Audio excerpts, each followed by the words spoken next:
Spécial rétro de la semaine, Nakatia Sentinel TV avec Proverbe 3030, les messagers de la bonne nouvelle, André qui a mon alima à Manchester, na UK. Eza koyinda rétro de la semaine, makamunini et salami na semaine.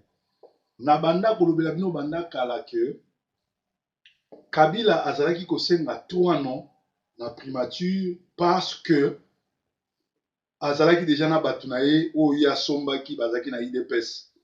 Yango azali kosenga 3 noms parce que na kati ya ba 3 noms wana ayebaki ke Chibanda ozala, ayebaki ke mutu songolo ako ozala, ayebaki ke lisanga banganga peut-être ako ozala. Yango atiaki po apesaki bango déjà $100,000 pour rassemblement et panzana. Pe akitisi katebeka toto oyo afutaki mbongo na ba presse na bisa bino ke eza na ba journaux, eza na ba chaîne à vidéo, ba internet, ba site, ba website oyo aner afuta mbongo bapesaka ba information lokuta. Tango bazo annoncer ke katebeka toto akimi na Kinshasa en catimini, atikali na kati ya Kinshasa azosala ba réunion ko recruter ba politiciens kosala nyonso tout mpona kopanza résistance. Alors na ngonga oyo rassemblement esanganaki ntango kaka ba annoncé que Félix Tshisekedi nde akomi président rassemblement, Pierre Lumbi akomi azwi place ya doyen ya rassemblement. Alors président ya doyen ya basage, président de sage ya rassemblement, tomoni bango olenga nkoi oyo atrahisaki oyo azalaki déjà a contact na Kabila, yango moni ba combattant na Kinshasa babetaki ye bake kosala ya bango groupe et bomoni na sima na bango groupe ya bato nyonso tu oyo bazalaki déjà soupçonné ke bazolia na Kabila. Alors esali malamu bango babimisa premier ministre na bango, rassemblement oyo etikali koto na bango batikali fidèle babimisa parce que l'état to Semko a collaboré na bango te, misali bien to timbeli lisolo na bango. Etienne Tshisekedi wa Mulumba, premier ministre wa Mulumba, premier ministre et président élu 3 fois premier ministre na Congo, président légitime en Congo, ou auta okufa le 1er février, nanu kutu bakundi ete nzamba bandi kobeta déjà. Qu'est-ce qui s'est passé? Nangonga oyo tozoloba. Effectivement, le sang de Etienne Tshisekedi a vengé et commence à crier. Ceux qui l'ont tué, comme l'accomplissement des sangs de Lumumba, que tout le monde qui ont participé à sa mort, leur mort sera toujours en débandade et il ne gouvernera jamais dans leur vie, même leurs descendants. Les choses se réalisent comme a été prévu. Le sang de quelqu'un est une âme qui crie. Le sang de Lumumba crie, le sang de Tshisekedi aussi a commencé à crier. Qu'est-ce qui s'est passé? L'épouse d'Oli Ilunga, médecin traitant de Tshisekedi, les traités de Tshisekedi, aujourd'hui ministre de la Santé dans le gouvernement Sami Badibanga, le gouvernement de la honte, le gouvernement de la malédiction, le gouvernement envoûté. Cette femme de ce monsieur qui a trahi M. Tshisekedi, sa femme s'est suicidée en se tirant une balle dans la tête à Bruxelles. Le mal revient toujours à celui qui le fait. Quand on crache en l'air, ça vous retombe toujours sur le nez. Souvenez-vous du docteur Oli Ilunga, le médecin personnel du patriarche Etienne Tshisekedi, son médecin qui avait vendu son dossier médical à Kabila.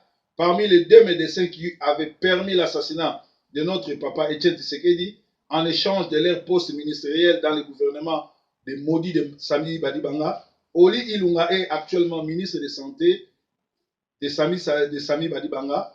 Mon Dieu, son épouse, la mère de ses enfants, s'est suicidée. Elle s'est tirée une balle dans la tête cet après-midi, donc hier, dans son cabinet à Bruxelles. Mais pourquoi s'est-elle suicidée?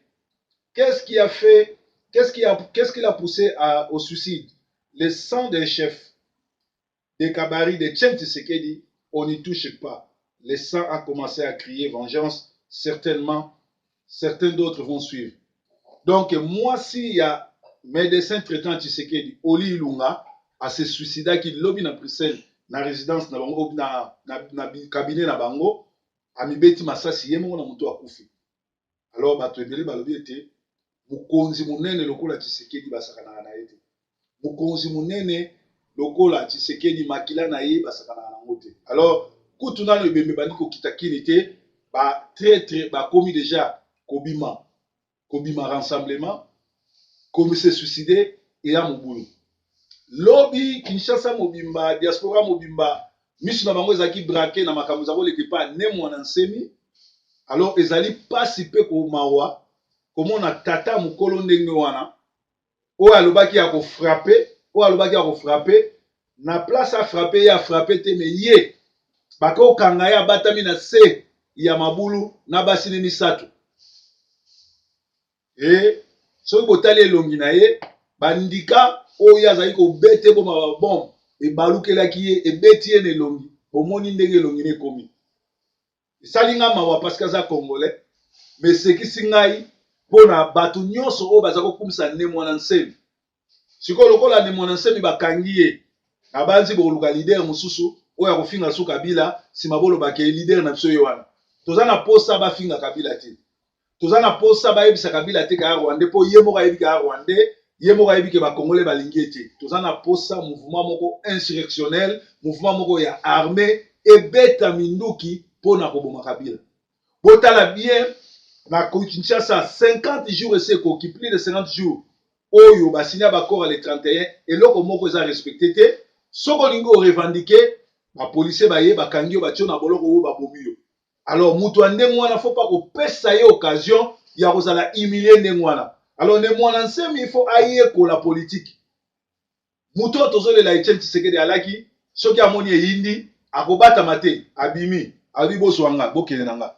Mais ne mwana nsemi alobi akobeta abomisi bakongolais ya bato pamba eputa yebaki ndenge aza na armement te, aza akobeta pete, tala ndenge aza humilié, tala ndenge babomi bato likolo na ye eputa yebaki na ye ke akobeta te. Alors bakongolais nazobenda bino matoyo, soko yebi kokobeta na yo te, koya kokebisa bana Kongo te, koya kopesa bana Kongo espoir te. Tozolela, tozoluka libérateur, yango tosengaki bato ba rejoindre biso na front pour la libération totale du Congo. Toboyi bato basala ba vidéo, olie bakende kobunda na Congo, bakoma komona bango na Vatican, mikolo nyonso na Vatican, soko bazobeta COP akoma premier ministre ya pape, soko bazobeta COP akoma représentant ya pape, to akoma pape ya Congo toyebi te. Guerre eza na Congo, mboka futo récupérer za Congo. Soki okokoka no kolibere mboka te, kanga munoko vanda nie. Alors toboyi ba vidéo kilikili, tolingi eloko moko ya kitoko ya mbinge salama.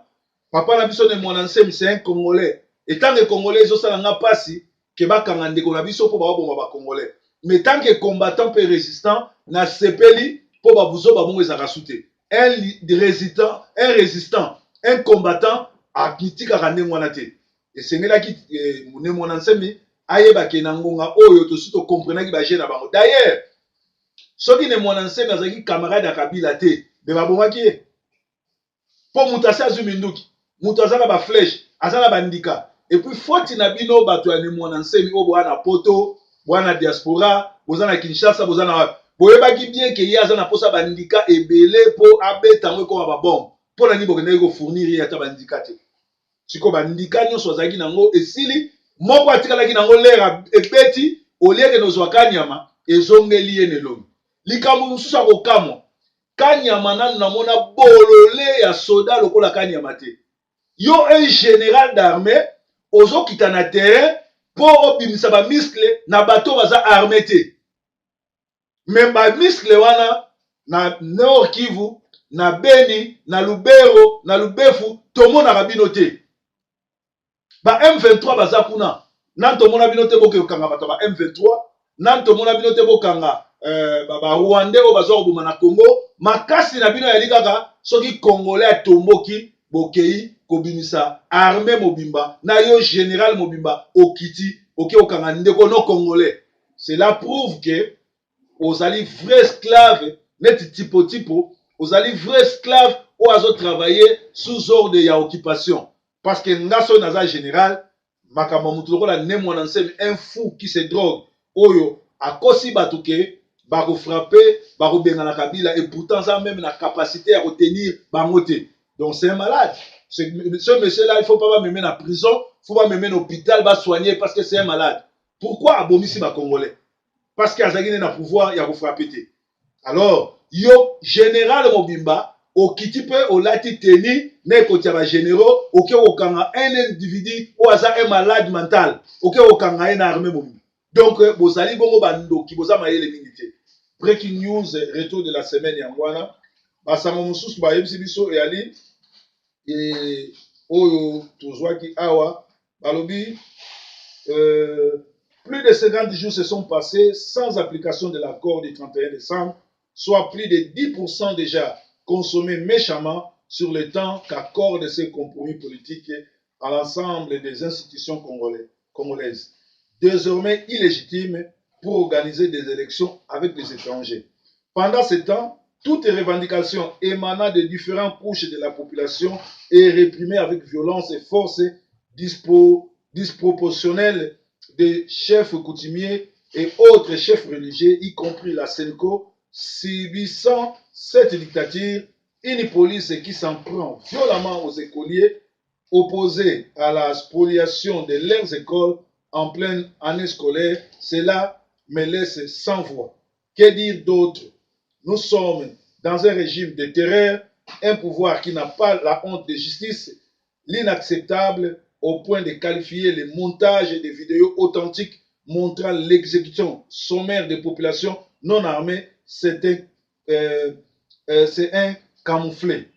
Que peut-on encore attendre de tels dirigeants sans respect pour les vivants et encore moins pour les morts? Et derniers n'ont même pas le droit de reposer en paix. Même ceux qui sont morts n'ont pas le droit de reposer en paix. Fausse et constant que Maluku, un coin perdu et éloigné de la capitale, devient le site d'inhumation par excellence pour des charniers populaires et mausolées des leaders qui militent pour le changement. Face à ce mépris du régime kabiliste, quel conseil prodigue encore au rassemblement Rassop si ce n'est de l'inviter à se désengager de l'accord de Saint-Sylvestre pour laisser le peuple se prendre en charge, conformément à l'article 64 de la Constitution dont Kabila s'attend défendre, que nous devons respecter l'article 78. Ça sera donc au peuple de lui apprendre à respecter l'ensemble de la Constitution. Donc, Oyo, ezali message, batindeli ngango, pour natangela bino ngo, pour nous savoir que esengeli to sa bomozaki, retour de la semaine, to sa bongo na kati na bino, ne mon enseigne normalement, ba meme na bolo côté, il faut ba soigner parce que c'est malade. Na Manchester, na Londres, na Liverpool, Birmingham, Bolton, soko ozana mutuka, ozana ba carton, ozana ba koliolingo tina na Kinshasa, benga Patrick Omba, service rapide et soigné, azo sur la bino mituka, azo sur la bino ba koli, et kokoma na destination sans que eloko ebunga. Bosala confiance na Patrick Omba, bobenga ye, soki bozangi numéro, bobengi proverbe 30 30 na kopesa bino yango. Breaking news, Yesu Nkolo.